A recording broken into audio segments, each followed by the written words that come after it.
What's up guys and welcome to Wall Street Millennial. Today we're doing a video on the epic rise and fall of WeWork. WeWork was a startup that promised to change the way people work and live.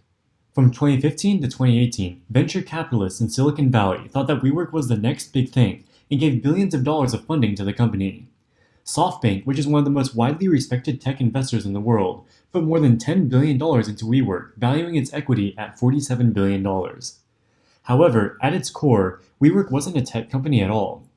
It was a highly leveraged real estate company with an unsustainable, cash-burning business model. Founder and CEO Adam Neumann raised billions of dollars from venture capitalists by feeding them a grand vision about how WeWork would change the world. In reality, he used WeWork's balance sheet as his personal piggy bank, driving it to near insolvency. Venture capitalists are supposed to be some of the most sophisticated investors out there, but they are surprisingly vulnerable to fall for fraudulent or overhyped companies. Whether it's overhyped companies like WeWork or outright scams like Theranos, VC investors have lost tens of billions of dollars over the years investing in companies that had clear red flags early on. In this video, we'll go over what WeWork does, how it was able to achieve a $47 billion valuation, and how it all came crumbling down in the end. This video topic was chosen by our channel members. Channel members get access to our non-time sensitive videos one day in advance and get to vote on some of our video topics. In 2010, Adam Neumann co-founded WeWork with their first location in New York. WeWork's business model involves renting out office space, remodeling the interior, and subleasing it out to companies that want office space. They targeted early-stage tech startups to be tenants. Startups generally don't have the capital or credit to sign a lease from a conventional commercial landlord. Instead of having cubicles or rigid office spaces, WeWork properties had open environments that allowed for informal communication and discussion. This is exactly the type of environment that startups thrive in. The idea of renting out office space and subleasing it for a high price is not new. The Swiss-based IWG Group has been practicing this business model for decades. The subleasing business model is highly risky. You have to sign a long-term rental contract with the building owner. These contracts are often multi-year in duration. You then rent out the space to startups on a monthly basis for a higher monthly rent. If you can keep the space fully rented, you can keep the difference as profit. However, if economic conditions worsen, the startups you rent may go bankrupt or reduce their headcount. When this happens, they will cancel their short-term lease, and your revenue will dry up. However, the long-term contract you signed with the property owner still requires you to pay the rent. This puts the subleasing company in a very dire situation because their revenue dries up, but they are still liable to pay the cost of the building. This very issue drove IWG Group to the brink of bankruptcy during the 2008 financial crisis. Adam Neumann needed a way to differentiate WeWork from traditional subleasing companies like IWG.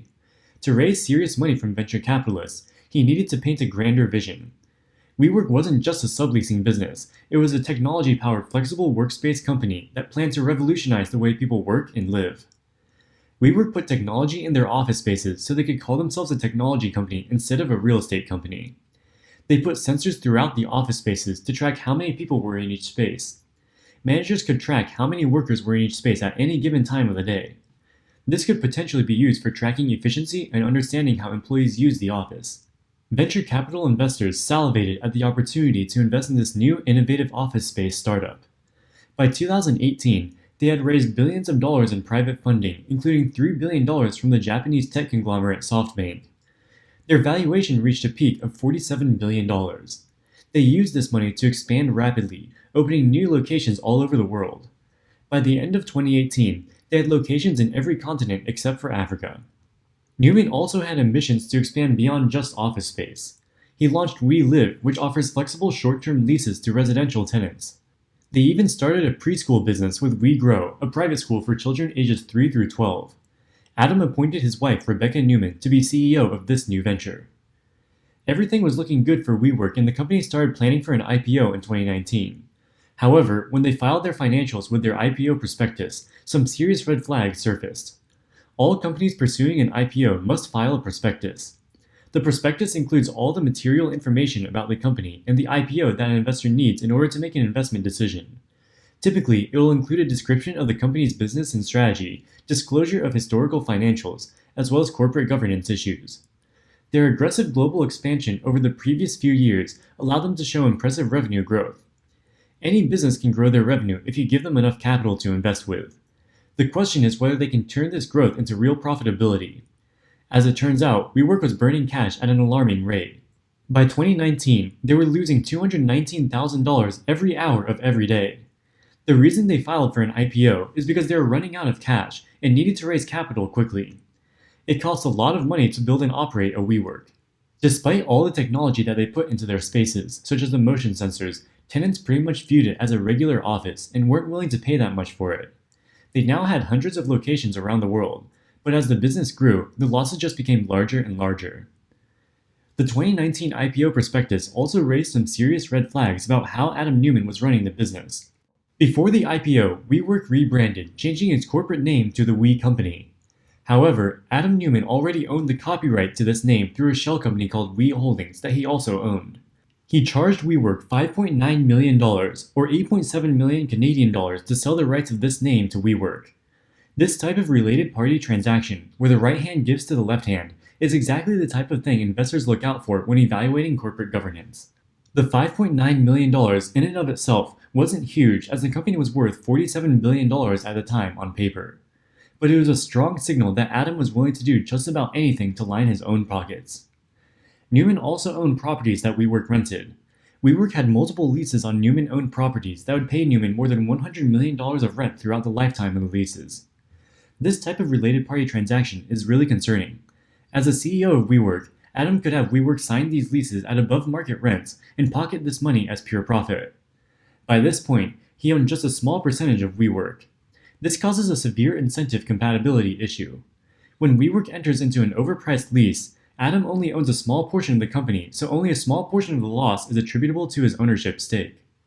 However, as the owner of the property on the other side of the transaction, Neumann gets to pocket almost 100% of the overpriced rent. The ones who end up holding the bag from these transactions are the venture capitalists whose investments are being squandered. By this point, WeWork had raised almost $10 billion of capital and had already burned through the majority of it. Neumann also wasn't shy about spending on travel and entertainment. WeWork purchased the Gulfstream G650 private jet for more than $65 million.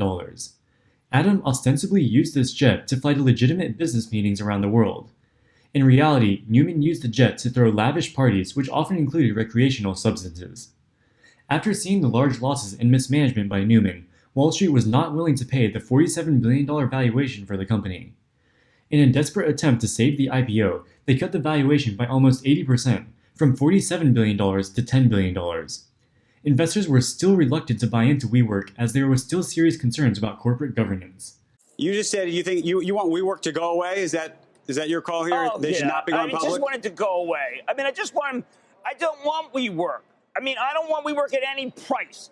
I just think it's too top of the world, Ma. I just don't want it. And I know that sounds like, well, what a crybaby, but there are certain deals that come, and they can just really just take the air out of any market. We have a helium shordage. That's the only thing I know that's really good for this thing. It's too late. You can't stuff it all back in the box with this one. You can try and change everything why after can't the they fact. just say, hey, you know what?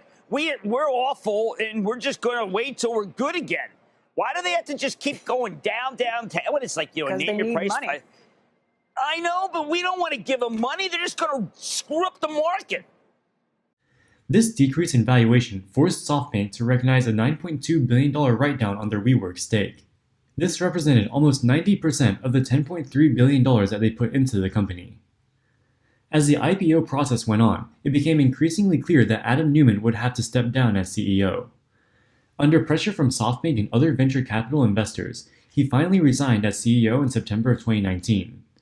The new interim leadership canceled the IPO and changed their focus on cutting costs and right-sizing the business. They also announced layoffs of 2,400 employees, representing nearly 20% of their global workforce. In February of 2020, WeWork appointed Sandeep Mathrani as the new CEO. Sandeep is an experienced professional in the real estate industry, most recently serving as CEO of Brookfield Retail Group. During the pandemic, he was also able to make significant progress in turning around the business in 2020. He reduced their losses by shutting down many of their locations and laying off more staff. In March of 2021, they entered into an agreement to merge with a SPAC at a valuation of $9 billion. This is a far cry from the $47 billion that they were once valued at in the private markets. But at least the business seems to be on a viable path to survive. The SPAC trades under the ticker symbol BOWX and has actually received a good reception from investors. The current price of $12 is 20% above the initial SPAC price. At the end of the day, WeWork is a real estate company. They rent office space and sublease it to tenants. While this may be a viable business under the new leadership, there is no way to ever justify the $47 billion valuation. They were only able to raise so much money from venture capitalists by painting themselves as an innovative tech company that was going to change the world. Many startups such as Uber and Airbnb looked like gimmicks in the beginning, but they ended up being huge successes, making tens of billions of dollars in gains for the early investors. Many VC investors got FOMO and wanted to catch the next big tech unicorn in its early stages. Their greed led them to blindly invest in WeWork at absurd valuations, ignoring the fundamentals of the business and the egregious actions of Adam Neumann. Individual investors can also learn from the WeWork fiasco. With the SPAC boom of 2020 and 2021, there are countless companies promising to be the next Tesla. But for every Tesla, there are a dozen pretenders running a stock promotion and trying to get you to buy into a company likely doomed to fail. Alright guys, that wraps it up for this video. If you like this content, make sure to like, subscribe, and share. Don't forget to check out our second channel, WSM Research, where we post DD on high growth stocks.